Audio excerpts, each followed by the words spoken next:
दरम्यान मराठा आंदोलक जरांगे पाटील यांनी सरकारवर गंभीर आरोप केले।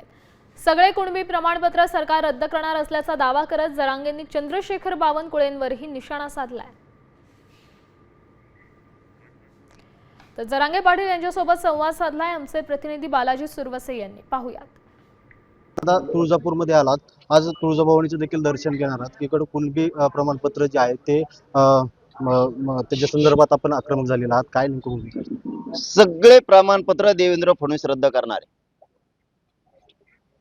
खरे आहेत म्हणून 100% रद्द करणार सगळे, बावनकुळ्याच्या माध्यमात आणि शिंदे त्या शिरसाट्याच्या माध्यमात मराठ्यांचे सगळे प्रमाणपत्र रद्द करणार आहेत।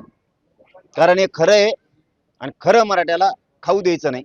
कारण जर मराठ्याला आरक्षण मिळालं तर मराठी खूप श्रीमंत होणार आहेत, पोरं पोरी खूप श्रीमंत होणार आहेत आणि त्यांनाही हो द्यायचं नाही। त्यांच्या डोक्यात आले, मी पक्क शोधलंय, देवेंद्र फडणवीसच्या पक्क लक्षात आलंय की यांनी पक्क आरक्षण शोधलंय आणि हे आरक्षण असं आहे की आता हे कधीच मराठ्यांचं उडू शकत नाही। आपण जर पाहिलं तर 29 तारखेला जे आहे ते मोठं आंदोलन करू असा इशारा देखील मनोज जरांगे पाटील यांनी दिलेला पाहायला मिळतोय।